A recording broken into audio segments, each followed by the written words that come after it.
अगर आप भी लेना चाहते हैं देश दुनिया की तमाम जानकारी तो आज ही सब्सक्राइब करें हमारे चैनल को। साथ ही नीचे दिए बेल आइकन को जरूर दबाएं ताकि हर अपडेट आप तक पहुंच सके।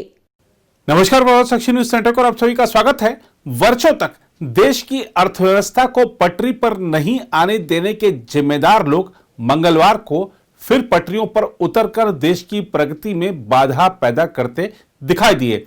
किसानों के हक के नाम पर आम आदमी के जीवन में परेशानी खड़ी करने का प्रयास किया गया, लेकिन गृह मंत्रालय के निर्देश पर चुस्त हुए विभिन्न राज्यों के प्रशासन ने यह सुनिश्चित किया कि जनजीवन सामान्य रूप से चलता रहे। भारत बंद का आयोजन फ्लॉप साबित होना दर्शाता है कि आंदोलन के पीछे के राजनीतिक उद्देश्य को देश की जनता ने समझ लिया है। भला कहीं आपने देखा है कि कोई जिद पर अड़कर अपने ही देश की सरकार से सिर्फ यस या नो में जवाब मांगे? मतलब बीच का कोई रास्ता ही नहीं है। भारत सरकार इन विवादों से परे देश को आगे बढ़ाने के अपने मिशन पर कार्यरत है। मंगलवार को जब कुछ राजनीतिक दलों के संरक्षण में उनके कार्यकर्ता सड़कों पर हंगामा कर रहे थे, उस समय प्रधानमंत्री नरेंद्र मोदी 3 दिवसीय इंडिया मोबाइल कांग्रेस का उद्घाटन करते हुए निवेशकों को भारत में तेजी से बढ़ते दूरसंचार तकनीक और सेवा क्षेत्र में उभरती संभावनाओं की ओर आकर्षित कर रहे थे।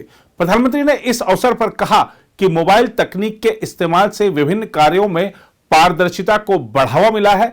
प्रधानमंत्री ने दूरसंचार क्षेत्र से जुड़े देश विदेश के उद्योगपतियों और निवेशकों को संबोधित करते हुए कहा कि भारत में आज 1 अरब से अधिक मोबाइल फोन इस्तेमाल करने वाले लोग हैं और भारत इस क्षेत्र में दुनिया का बड़ा केंद्र बनता जा रहा है। प्रधानमंत्री नरेंद्र मोदी ने इंडिया मोबाइल कांग्रेस में कहा कि भारत में मोबाइल दरें सबसे कम हैं और हमारा देश सबसे तेजी से बढ़ता ऐप बाजार बन रहा है। प्रधानमंत्री ने यह भी कहा कि भारत मोबाइल विनिर्माण क्षेत्र के रूप में इस सबसे पसंदीदा जगह बन रहा है। इस अवसर पर रिलायंस इंडस्ट्रीज के प्रमुख मुकेश अंबानी ने जानकारी दी कि रिलायंस जियो 5G मोबाइल सेवा अगले वर्ष के मध्य तक शुरू करने की तैयारी में है। मुकेश अंबानी ने इंडिया मोबाइल कांग्रेस के पहले दिन एक सत्र में वीडियो कॉन्फ्रेंस के जरिए कहा कि 5G सेवाओं में शीघ्रता और इसको सब जगह सुलभ बनाने के लिए कुछ नीतिगत उपाय किए जाने की आवश्यकता है। अंबानी ने कहा, मुझे पक्का विश्वास है कि जियो भारत में सबसे पहले 5G की सेवाएं 2021 के मध्य तक शुरू करेगी। उसकी यह सेवा देश में ही विकसित नेटवर्क, कलपुर्जों और तकनीक पर आधारित होगी। उन्होंने कहा कि यह सेवा आत्मनिर्भर भारत के सपने से प्रेरित एक योजना की सफलता का प्रमाण होगी। तो देखा आपने कि एक और देश को आगे ले जाने का प्रयास हो रहा है, तो दूसरी ओर के खेमे में क्या हो रहा है यह भी आपको बता देते हैं। राष्ट्रवादी कांग्रेस पार्टी के अध्यक्ष शरद पवार की अगुवाई में बुधवार को राष्ट्रपति रामनाथ कोविंद से मुलाकात करेंगे विपक्षी नेता और 3 कृषि कानूनों के बारे में उन्हें अपनी चिंताओं से अवगत कराएंगे।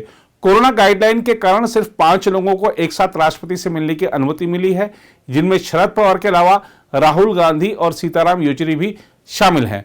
उधर केंद्र के नए कृषि कानूनों को वापस लेने की मांग को लेकर किसान संगठनों के आह्वान पर बुलाए गए भारत बंद के समर्थन में मंगलवार को देश के कई हिस्सों में कुछ दुकानें और कारोबारी प्रतिष्ठान बंद रहे और परिवहन पर असर पड़ा।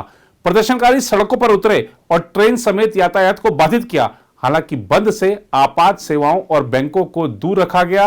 हालांकि इससे भारत बंद का नाम जरूर दिया गया था, लेकिन खास तौर पर भाजपा शासित राज्यों में बंद पूरी तरह विफल रहा। दिल्ली समेत देश के अन्य भागों में अधिकतर मुख्य बाजार खुले रहे और देश की जनता ने भ्रम फैलाने के लिए किए जा रहे आंदोलन से दूरी बनाए रखी। आइए आपको दिखाते हैं इस भारत बंद के आयोजन पर क्या कहा है केंद्रीय सूचना प्रसारण मंत्री प्रकाश जावड़ेकर ने। किसान की सही मांग थी कि लागत मूल्य के आधार पर हमें लाभकारी मूल्य मिलना चाहिए। वो लाभकारी मूल्य कैसे, वो स्वामीनाथन ने बताया। लागत मूल्य प्लस 50%। कांग्रेस ने अपने 8 साल में रिपोर्ट आने के बाद कभी नहीं दिया, लेकिन मोदी जी ने दिया। तो देने के बाद अब एमएसपी भी कॉस्ट प्लस 50% मिलने लगी और एमएसपी जैसे 55 साल मिल रही है, फॉर्मूला बदला, लेकिन एमएसपी की व्यवस्था जैसे 55 साल थी वैसे ही आगे चालू रहेगी। तो ये स्पष्ट आश्वासन है, एपीएमसी भी है। तो यही आधार पर हम तो अपील करेंगे कि किसान समझ जाए, देश के बहुसंख्यक किसान ये निश्चित रूप से ये इन कानूनों के पक्ष में है। और दूसरी बात, जो विपक्षी दल आज इनके 3 कानून वापस लेने की मांग करते हैं, ये तो पाखंड है। क्योंकि ये जो विपक्ष दल है, इन्होंने कॉन्ट्रैक्ट फार्मिंग एक्ट पास किया अपने राज्यों में, इन्होंने एपीएमसी कानून में सुधार किया है। मॉडल कानून जो शरद पवार ने प्रस्तुत किया था उसको अनेक राज्यों ने स्वीकार किया है। कांग्रेस के घोषणा पत्र में ये कानून लाने की बात कही है। आइए अब आपको वह समाचार देते हैं जिसका पूरी दुनिया बेसब्री से इंतजार कर रही थी। जहां उत्तरी आयरलैंड की 90 साल की एक महिला कोविड-19 से बचाव के लिए फाइजर बायोएनटेक द्वारा निर्मित टीका लगवाने वाली दुनिया की पहली व्यक्ति भी कह लीजिए बन गई हैं। मार्गरेट किनान यानी मैगी को टीका लगाए जाने के साथ ही ब्रिटेन के इतिहास के सबसे बड़े टीकाकरण कार्यक्रम की शुरुआत भी हो गई। मैगी को कोवेंट्री के स्थानीय अस्पताल में सुबह 6:31 पर नर्स में पार्सन्स ने कोविड-19 का टीका लगाया। नेशनल हेल्थ सर्विस ने इसे ऐतिहासिक पल बताया। इस दिन को भयावह कोरोना वायरस के खिलाफ लड़ाई में वी डे या वैक्सीन डे कहा जा रहा है। अगले हफ्ते 91 वर्ष की होने जा रही मैगी ने कहा, मुझे बहुत खास महसूस हो रहा है कि मैं ऐसी पहली व्यक्ति हूं जिसका कोविड-19 से बचाव के लिए टीकाकरण किया गया। समय से पहले मिला यह मेरे लिए जन्मदिन का सबसे अच्छा उपहार है, क्योंकि इसका मतलब यह होगा कि अब अंततः मैं अपने परिवार और दोस्तों के साथ मिलकर नव वर्ष मना सकती हूं। इस लगभग पूरे साल मुझे अकेला ही रहना पड़ा, ऐसा मैगी ने कहा। मैगी को अगली खुराक जो कि बूस्टर डोज है के तौर पर दूसरा टीका 21 दिन बाद लगाया जाएगा। उन्होंने कहा, मेरी सलाह होगी कि जिसे भी टीका प्राप्त हो वह उसे स्वीकार करे। यदि मैं 90 की उम्र में इसे लगवा सकती हूं तो आप भी लगवा सकते हैं।